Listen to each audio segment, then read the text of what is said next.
black woman was removed from her first-class seat, so a white man could sit there instead. She didn't yell. She didn't curse. She just stood up and made a decision. Before that plane even touched the ground, she had already decided to fire every crew member involved. What the airline didn't know was that she wasn't just a passenger. She was the owner of the company that financed the very aircraft they were flying. Her name is Darlene Ford, and by the time this story ends, you'll never forget it. So who is she, and how did one woman turn an act of humiliation into a reform that changed the aviation industry forever? Ma'am, I'm going to need you to step out of this seat. Atlanta Hartsfield Jackson Airport, Gate B 191122 IMing. The man's voice wasn't loud by accident, it was loud by design, the kind of voice meant to draw attention. And it did. Heads turned. The air in business class shifted, just a little colder. Darlene Ford looked up slowly. She wore oversized sunglasses that covered most of her face, the kind celebrities wear not to be seen but to remind you they're there. A cream linen suit hugged her shoulders just right. Her heels were modest, low, comfortable. Her tote was leather. Worn, not flashy, but expensive. Quiet expensive. She was sitting in seat 3A. Window, business class, where she belonged. The man now standing in front of her wore a navy blazer, an airline badge, and the kind of smile that never reached his eyes. Philip Raleigh, customer experience supervisor. "Excuse me?" Darlene asked. Calm. Smooth. Her voice was soft but carried, like something you'd hear across a courtroom floor. "Your seat's been reassigned, ma'am. We'll need you to relocate to economy." Just like that. No, "I'm sorry," no explanation, no room for error, just the assumption that she didn't belong. A young white woman in seat 3C turned her head slightly. A businessman in 4A lifted his newspaper, but his eyes peeked over the top, quiet, calculating. A grandmother in 2B raised her phone and hit record. No one spoke up, but almost everyone was watching. Darlene reached into her blazer, pulled out a paper boarding pass and laid it gently on the armrest between them. "This was purchased under my name through corporate priority." Philip didn't even glance down. Instead, he stepped aside. 2 flight attendants arrived. One of them white, barely 25. The other Latina, older but avoiding eye contact. "Ma'am," the younger one started, rehearsed and uncomfortable. "This section is reserved for our elite-tier guests. There may have been a system error." "I am elite-tier," Darlene replied, her accent smooth Southern, the kind worn proudly by black women raised in church pews and conference rooms. Philip cut in. "There may have been a clerical issue with the list. You've been reassigned to seat 21." And just like that, 3A was no longer hers. The silence that followed wasn't silent at all. You could hear the pressure in it. A woman whispered to her husband, "Did they just bump her? For him?" Another voice behind them, "Sure looked like it." From the front of the plane, a tall white man in a gray suit entered the cabin, his expression unreadable. He glanced toward 3A, then nodded. Philip Raleigh smiled. He turned back to Darlene. "You'll be escorted now." Darlene didn't argue. She stood, not fast, not flustered, not defeated, just stood. And the whole cabin felt it. Not one raised voice, but something shifted. Down in row 21, economy, a young white man stood up so she could slide into her new seat. He looked nervous. "Ma'am," he said quietly, "I'm sorry, that wasn't right." Darlene didn't respond. She opened her tote and pulled out an older model iPhone, screen slightly cracked, case plain black. She dialed. No contact name, just the letter B on the screen. "I'll be arriving 40 minutes behind schedule," she said. "Activate version 2.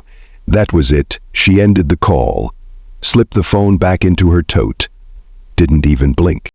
A few rows up, a young black employee in a Heritage Airlines uniform stood frozen near the galley door. She had watched the entire thing. She gripped the corner of a food cart until her knuckles whitened, but said nothing. At the back of the cabin, a teenager live-streamed the whole scene. The video title read, "Black woman removed from business class for white man. Airline says nothing." Meanwhile, Darlene Ford sat in 21C, calm, silent, unmoved, not defeated, just waiting for the wheels to touch down. Flight 662 to Atlanta to New York, cruising altitude 31,000 feet. The silence stretched, long and sticky. It wasn't the kind of silence that calms you.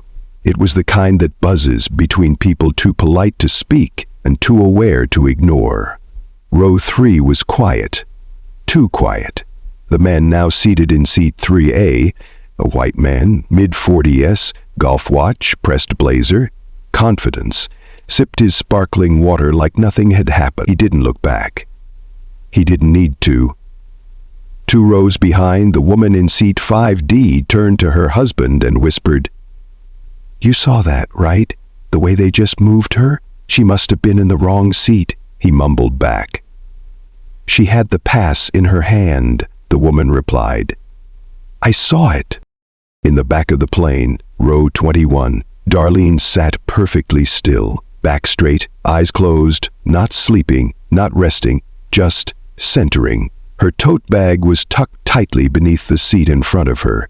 A woman across the aisle, younger, with a baby in her lap, kept glancing over, then looking away fast, like she might get caught thinking too much. And 3 rows ahead, in seat 18A, a college-age black girl named Zora had her phone out, not recording.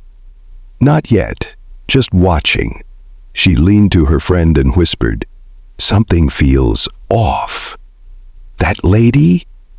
That's not just some lady." Her friend blinked. "What do you mean?" Zora shook her head. "I've seen that face before. I think she was on Forbes, maybe Fortune." She tapped at her phone, pulling up a search bar. Meanwhile, up front, the tension hadn't gone away. It had simply moved. One of the flight attendants, the older one, the Latina, glanced toward the cockpit, then back to the cabin. She'd been with Heritage Airlines for over 15 years. She'd seen things before. But this felt different. She leaned toward the other flight attendant, the younger white woman. "That passenger they moved?" she murmured. The younger one glanced over her shoulder, kept her voice low. "I don't know what happened. Philip told me to stay quiet. He said she didn't belong." She showed a boarding pass. "I know. I saw it."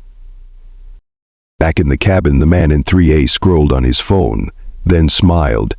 He lifted his hand and waved at one of the flight attendants, the younger one. "I'll take another sparkling water, please, and that hot towel when you get a chance." She nodded. Didn't make eye contact, just walked away. At the rear of the plane, the live stream was still active. The teenager behind the camera, TikTok handle @Justice4Coffee, whispered into her mic. "Y'all saw that, right? They moved that black lady out of business class for this dude. And no one said a word. She didn't yell, didn't cuss, just gave them a look. The kind of look my grandma gives when she's done praying and ready to act." Comments rolled in. "OMG, is this real? She looks like somebody. What's her name? Y'all better document everything." Zora was still scrolling, her eyes narrowed. She typed, "Black woman CEO, linen suit, Atlanta flight, removed from business class." A name popped up, then another, then a photo. Same face, same poise, same glasses. "Darlene Ford," she whispered. Her friend blinked. "Ford? Like Ford and Langston?" Zora nodded. "She's the CEO." Her voice wasn't loud, but it didn't have to be. 2 rows in front of her, someone a businessman. He recognized the name Ford and Langston, the private equity firm that just inked a multi-million-dollar deal with Heritage Airlines. At the front of the plane, the older flight attendant's radio buzzed. She listened. Her eyes flickered toward row 21. "Copy that," she said, voice tight. "Understood." She turned to her co-worker. "Gate control just flagged something. We might have a situation on arrival." The young one looked alarmed. "Security?" "Not that kind of situation," she said. "A VIP situation." Back in economy, Darlene opened her eyes. She reached into her tote and pulled out a small leather folio. She opened it, jotted something down with a pen that clicked softly. The woman across the aisle leaned over, hesitated, then asked, "Excuse me, ma'am, sorry to bother. Do you need anything? I can ask them if they'll bring you water or something." Darlene looked at her and smiled gently, not polite, not performative, genuine. "No, sweetheart," she said. "They'll be bringing more than water soon enough." And she closed the folio. Flight 662, 38 minutes from arrival. From row 21, it didn't look like anything special. Just a woman. Older, elegant, reserved. Reaching into her tote bag and pulling out a phone again. She didn't check the weather. She didn't scroll social media. She just opened her calendar, tapped once, then twice. And then she called someone. Up in the galley, the older flight attendant's radio buzzed again. "VIP request coming through," the voice crackled. "Name flagged on manifest. Passenger D4, you have eyes on her?" Her heart dropped. "Copy," she said, already walking down the aisle. "Row 3? No, row 21. The attendant stopped mid-step. "Say again?" "Passenger 4 is seated in 21C. Confirmed mismatch." In the cabin, Darlene's voice was low, but her tone had shifted. Calm, still, but colder now, controlled in a way that suggested she wasn't just used to power, she built systems that distributed it. "Yes. Flight 662, I've been reassigned without cause," she said. "Send it. And activate the advisory clause." She listened, then nodded, even though no one could see. "Yes, start with legal. No, do not wait for confirmation. Pull the contract now." She hung up. Row 20 went still. The man beside her swallowed hard. The mother across the aisle didn't pretend not to stare. This time, something had shifted. At the front of the plane, Philip Rawley's phone buzzed, a silent vibration. Barely noticed. He glanced down. Incoming, notification, special account match, status red flag, contact corporate relations immediately. He frowned, walked to the galley, pulled up his work tablet, searched a name, Darlene M. Ford. When the profile loaded, his stomach dropped. Ford in Langston, capital title, Chief Executive Officer, net worth estimated $860.00. Mao, recent transaction, strategic investment with Heritage Airlines, Q1 FY25. He stared. Back in economy, the young woman in row 18, Zora, was texting furiously now. "It's her, Darlene Ford. She's worth millions, maybe more. Why is she in 21C? Screenshots flew between phones. Up in business class, the man in 3A had finally noticed the whispers behind him. He looked over his shoulder briefly, then back to his drink. 10 minutes passed, then, from the cockpit, a soft chime sounded. The lead flight attendant stepped in quietly, spoke directly to the captain. "Ma'am, we've been instructed to treat a passenger as Tier 0. The captain blinked. "We don't have a Tier 0. "You do now." Philip Rawley was already pale when the airline's crisis team called directly. A voice on the other end didn't ask questions. "Do not engage the passenger again. Do not issue statements. Do not mention her name aloud." Philip started to say something, to defend himself maybe, but the voice cut him off. "She's not just a VIP. She's your partner." The call ended. Zora looked across the aisle. The woman was calm, still writing something in that little folio. Occasionally she'd glance at her phone. Nothing rushed, no panic. Her pen clicked. She made one more note. Zora leaned in. "She's running something from back here." Her friend replied, She's running everything from back here. The plane started its descent. A chime rang out. Seatbelts clicked into place. The man in 3A adjusted his seat. No idea. Philip Raleigh stood frozen in the galley. And in 21C, quiet, centered, unbothered. Darlene Ford checked her watch, then smiled. Flight 662. Final descent into New York. 11 minutes to landing. It started with a calendar update. No grand gestures. No raised voice. Just a notification.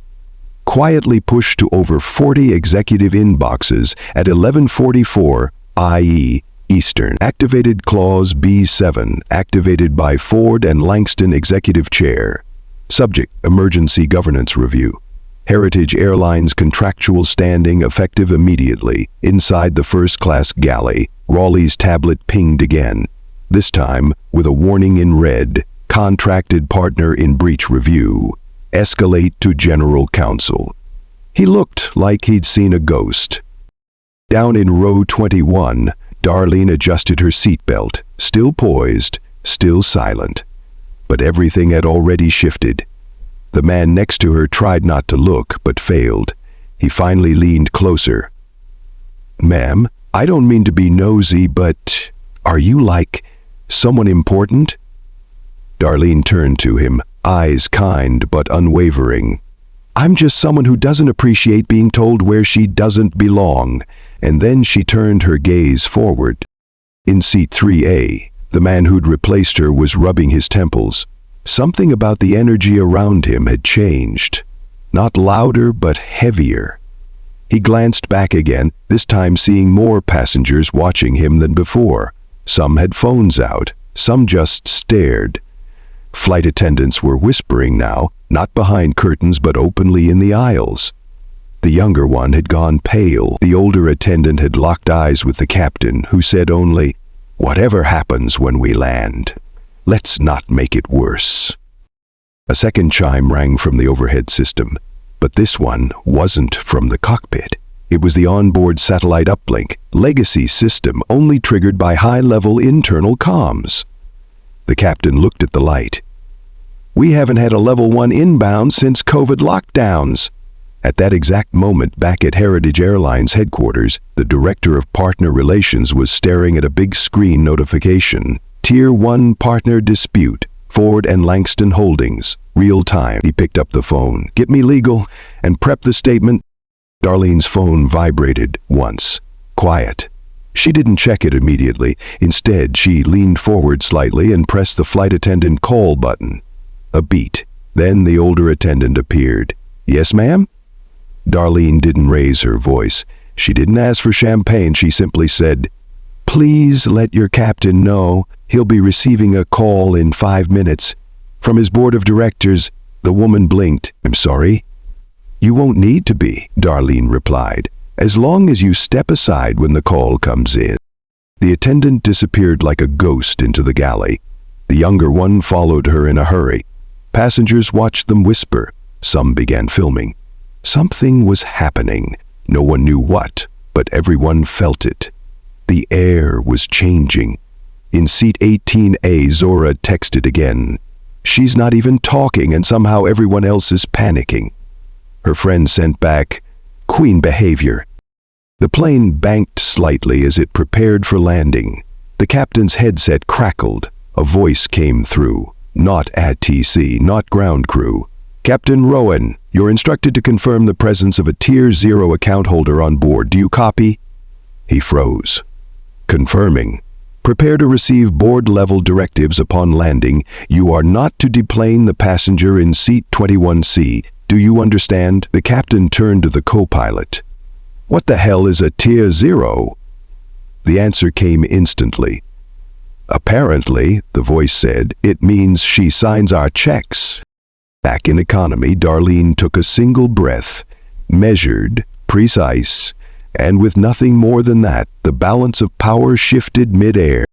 Flight 662 touchdown plus 3 minutes. The wheels hit the ground. A soft bump, a small bounce, a whisper of rubber against runway. But inside the plane, everything had already landed differently. In the cockpit, Captain Rowan took off his headset like it had burned him. He didn't look at his co-pilot. He didn't speak to the crew. He reached for the internal line. "Notify the gate, flight crew is not authorized to deplane passengers until further notice, and get me legal." In the galley, the two flight attendants stood shoulder to shoulder, stiff as statues. The older one had worked through hurricanes, emergency landings, even an in-flight berth once. But she had never heard the phrase, Tier 0 in 20 years. The younger one had stopped trying to hide her panic. "I think we're going to be fired," she whispered. The older woman didn't answer, but the look in her eyes said, "Not if, just when." Up in seat 3A, the man who'd taken Darlene's original spot was now fidgeting. He was watching the flurry in the galley, the hush around the cockpit, the glances. He knew something had shifted. He just didn't know what or who. And when he turned, just briefly to look back toward row 21, he saw phones everywhere. People were recording now, not because they understood, but because they felt the weight of whatever was coming. In seat 21C, Darlene closed her folio. She didn't need to check her phone. She already knew. The wheels had touched ground, but her influence had landed long before. At the front of the aircraft, the gate agent's screen flashed, "Hold all boarding bridges. Incoming priority escort requested." She'd never seen that message in 10 years. She tapped the screen again, then again. Same message, then a second one. "Do not remove passenger 21C without executive clearance. This is a governance-level alert." Her hands trembled. Back inside the plane, the intercom didn't come on. There was no cheery "Welcome to New York" message, no "Please remain seated" speech. Instead, silence. And silence always speaks loudest. In seat 18A, Zora whispered, "They're not opening the door." Her friend nodded. "Something's about to go very viral." On the live stream from the back of the plane, at Justice for Coffee was now up to 6,700 viewers. "She's still in 21C, y'all. No flight crew is moving. Captain looks like he saw a ghost, and rumor is this woman owns part of the airline." Comments flooded in. "Who is she?" The calm ones always win in the end. This about to be Delta Part 2, but with receipts. We ride at dawn. Inside the crew's internal Slack channel, panic had officially gone digital. Screenshots of Darlene's business profile circulated, her face, her company, her contracts, and then someone posted the worst message of all. "She's not just a client. She's a controlling partner. Her firm negotiated our new fleet deal." At the front of the plane, the captain stepped out. Not in his usual posture, not the chest-up, chin-high, authority-on-the-ground posture. He looked like a man trying to undo a mistake with posture alone. He walked past first class, past 3A, past 10A, past 17C. He stopped at row 21. "Ms. Ford," Darlene looked up. "Yes, Captain?" He swallowed. "I'd like to personally apologize for—" She raised her hand. "No apologies, Captain, not until we've spoken with your board." She didn't say it with anger. She said it like it was a matter of schedule. "Of course," he said. Then came the final signal. A black town car pulled up to the tarmac. A woman in a navy suit stepped out, phone to her ear, badge clipped at the waist. Behind her, two men in tailored jackets. Not police, not TSA. Corporate security, private, silent. They weren't there to arrest anyone. They were there to witness.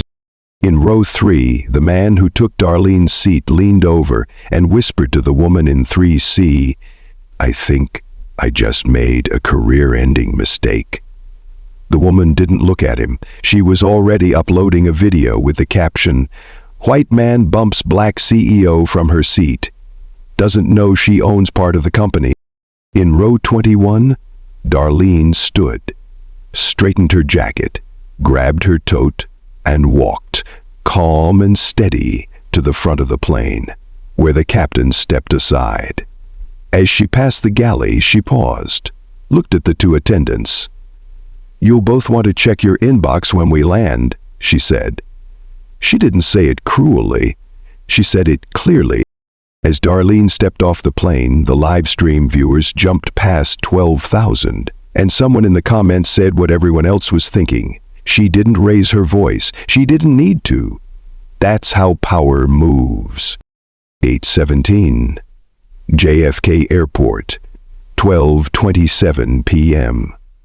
The jet bridge was still empty.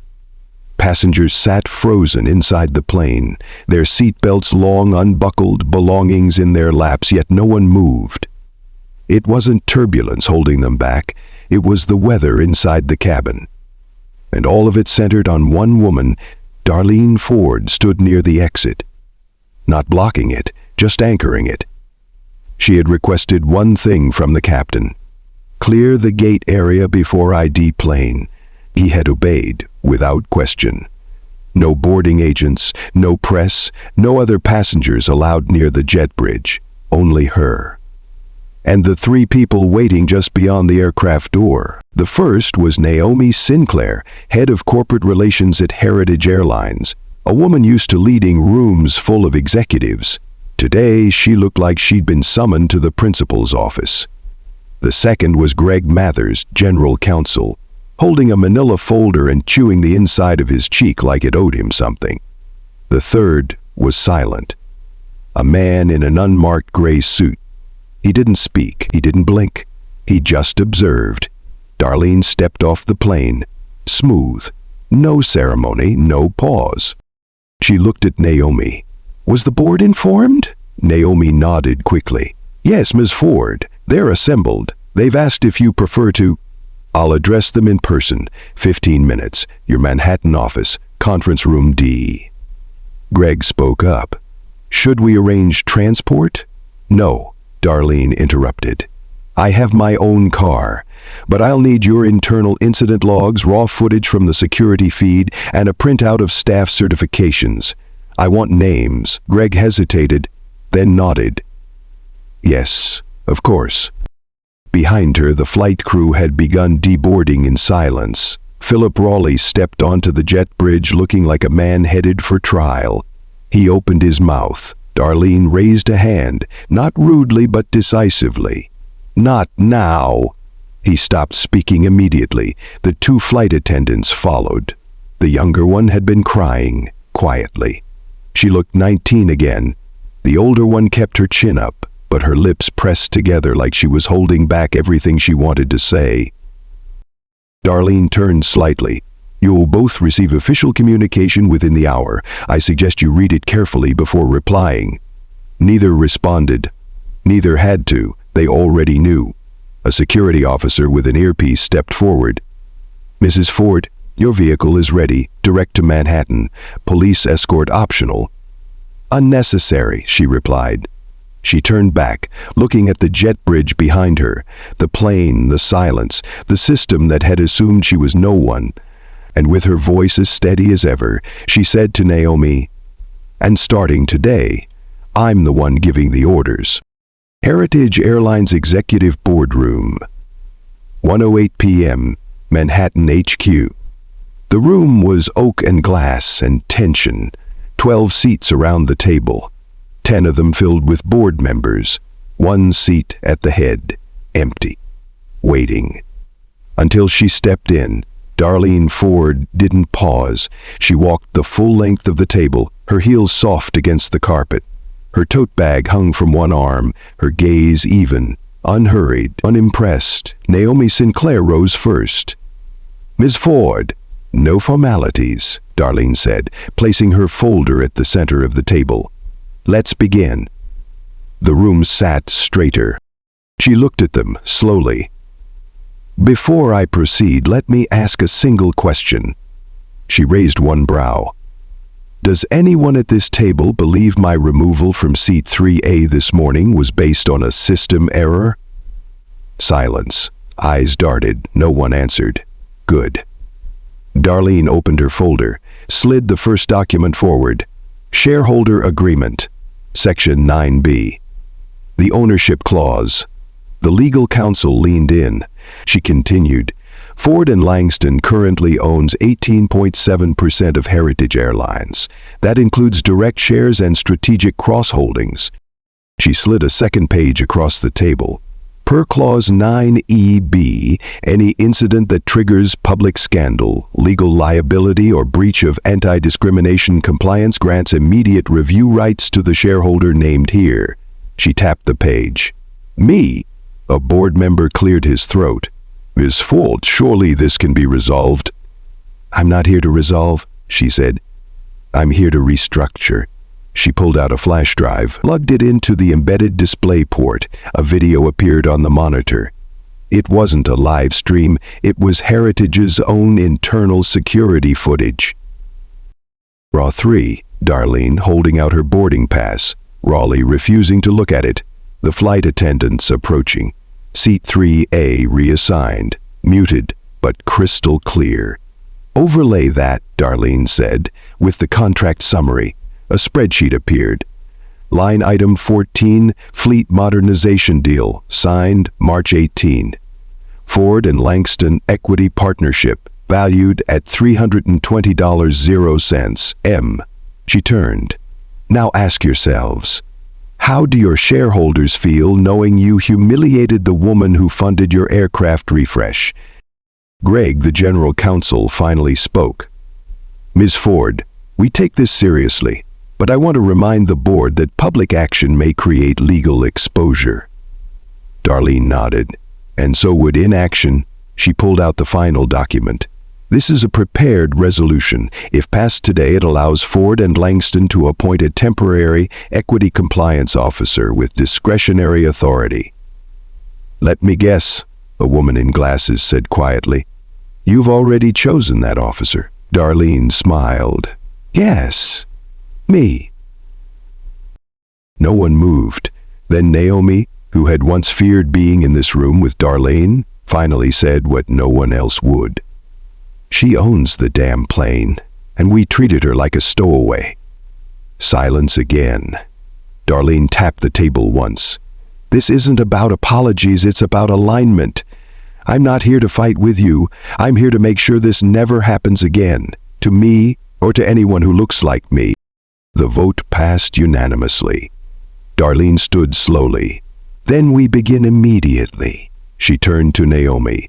Have HR prepare dismissal paperwork for Raleigh and the cabin crew, effective tonight. Naomi nodded. Prepare an internal memo. I'll give you the language. Greg raised a finger. And the public statement? Darlene packed her folder.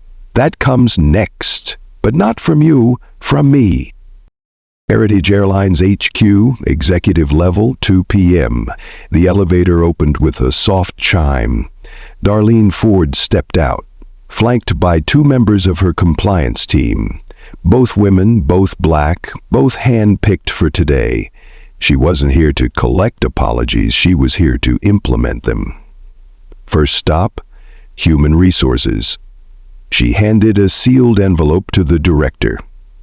Effective immediately, she said. Philip Raleigh is terminated. Cause, dereliction of duty, failure to verify ID, and breach of equity clause 12F. The director blinked. Do we notify him? No, he'll be contacted by legal. His badge has already been deactivated. Next, the communications team. Darlene stood in front of the entire department, 20 staffers, stunned into silence. I'm assuming you've prepared a response, she said. A man raised a trembling hand. Yes, Miss Ford, we have a draft acknowledging... Scrap it. He hesitated. I'll write the statement myself, Darlene said. It will come from the CEO of the company, not from behind the PR curtain. No passive voice, no legalese, just truth. She looked across the room. Because if we can't say the words, we failed her, then we haven't learned anything. She returned to the boardroom, opened her laptop, typed a short, clear message. To all staff subject, Policy update. Effective immediately, all customer-facing staff will complete anti-bias certification within 30 days. A new anonymous reporting system is now active, administered by a third-party firm. Every passenger must be treated in accordance with dignity protocols, regardless of appearance, title, or tier. Violations will result in immediate disciplinary review. She hit send. Downstairs, Philip Rowley's badge scanner lit up red. Security met him at the exit. "You're no longer authorized to be on property," one officer said quietly. Rowley didn't argue. He just asked, "Is this because of that woman?" "No," the officer replied. "It's because of your choices." On the airline's internal Slack, employees watched the notifications roll in. First came the new protocol, then the firing, then the policy shift, then the announcement. A breaking news update from Heritage's social media channels. This morning, one of our most important partners, a black CEO, was removed from her rightful seat. That incident was unacceptable. We've taken immediate corrective action, but more importantly, we're changing how we serve every passenger moving forward. Everyone deserves to fly with dignity. The message wasn't signed Communications Department. It was signed Darlene M. Ford, Interim Executive Compliance Officer, Equity Division CEO, Ford and Langston Holdings. Up in first class on Flight 778. A different aircraft, a different crew. A flight attendant read the announcement on her tablet. She turned to her colleague. "Did you hear what happened to Rowley?" "Gone? Gone. That CEO cleaned house in under 6 hours." The ripple was spreading. In a training center in Denver, new hire orientation paused mid-video. An instructor cleared her throat. So we just got a message from HQ." She pulled up the policy update on screen. "Yeah, we're rewriting this entire handbook." Darlene sat alone in a temporary office at Heritage HQ. She sipped tea, Earl Grey, no sugar. Her phone buzzed. An email from the board. Subject: Full Transfer of Authority, Equity Compliance Division. Approved. Effective immediately, you have full discretion for hiring, training, and disciplinary policy related to DEI compliance. She didn't smile. She simply folded the laptop closed. Then she looked out the window. Not toward the city, welcoming, but toward the runways, and the planes still flying under rules that, until today, had never included her. Now they did. Heritage Airlines HQ, 7:30 a.m. next day. The boardroom lights were already on before sunrise. The chairs were filled. The legal team, the operations team, the union reps, the compliance auditors, and at the head of the table, Darlene Ford. No one spoke until she did. "We are no longer responding to a crisis," she began. "We are redesigning the culture that allowed it." A projector flickered on behind her. Slide 1. Dignity Initiative. Phase 1. Within 72 hours. She turned to the COO. "Status on terminations?" "All complete," he replied. "Rowley and both flight attendants from Flight 662 have been dismissed. HR reviewed the footage and incident transcripts. The firings are clean." "Backfill them within a week," Darlene said. "Diverse hires only, no exceptions. This is your reset." She turned to the General Counsel. "Is the third-party reporting portal live?" "Yes, as of 6:00 IEM. Staff have been notified. Submissions are routed to an independent ethics firm. Response time? Under 24 hours by contract." "Good." Slide 2. Training and recertification, Darlene. Address the head of training and development. "All customer-facing staff will complete our new anti-bias training module. 30 days. Completion required to maintain badge access." The woman nodded. "We've already pulled all previous materials. Yours are being deployed today." Slide 3. Incentive alignment, executive accountability. Darlene looked at the CEO, who sat across from her like a guest in their own home. "Bonus structures," she said. "How much tied to diversity outcomes?" The CEO cleared their throat. Currently, none. Going forward? She asked. We'll adjust, you'll commit, she corrected. She turned to the compensation committee rep. 20% of all executive bonuses are now tied to equity, bias reduction, and culture metrics. Quarterly reviews, external auditing. The rep nodded. Understood. Slide 4, public positioning. We don't just fix the company, Darlene said. We teach others how to fix theirs. The comms lead looked nervous. I assume you'll want to review our draft PR plan? No, Darlene replied. I'm releasing a statement on my channels. Her eyes scanned the room. I will not let this be spun into a feel-good diversity story. This is not a celebration. This is a correction. Across the room, no one argued, because no one could. In 24 hours, she had done what no committee, no task force, no corporate retreat had achieved in 5 years. She had changed the center of gravity. Her final slide read, deadline, 72 hours. The clock in the boardroom read 7:43 a.m. Everything I outlined, she said, will be in place by this time on Friday. No exceptions, no excuses. I'll be checking the logs myself. She looked directly at the CEO. You have 66 hours left. After the meeting, her assistant caught up with her in the hallway. Miss Ford, the Department of Transportation is requesting a briefing. They saw your policy updates. They're asking for a framework. Darlene smiled slightly. Tell them I'll prepare a version for national distribution. If one airline can do it in 72 hours... She didn't have to finish the sentence. That evening she recorded a video in her home office. No makeup team, no lights, just a webcam and truth. I wasn't humiliated last week because of a clerical error. I was humiliated because of a culture that assumes power doesn't look like me. But power does look like me, and it looks like every woman who's been told to wait quietly at the back of the line. I won't wait anymore, and neither should you. It was posted at midnight. By 6:00 a.m., it had been shared over 1.2 million times. 48 hours after the video dropped, they called it the Ford effect. It started with an article. She bought the seat back, and the whole airline with it, published by the New York Times. Front page, above the fold. Darlene Ford's photo, walking down the jet bridge, surrounded by silence and history. Within 24 hours, 3 major news outlets picked up the story, then 5 more. By day 3, the headline had made its way to BBC, Al Jazeera, and Le Monde. At the same time, something else began to happen. Other women, older, black, often invisible to power, started telling their stories. A retired professor in Atlanta posted a video. They pushed me to the back of the gate last Christmas, told me I didn't match the seat. Now I know I matched it better than they ever could have, a woman in Detroit shared. I've been flying for 30 years, platinum status. They still treat me like I don't belong in first class. Darlene didn't just reclaim a seat, she reclaimed all of us.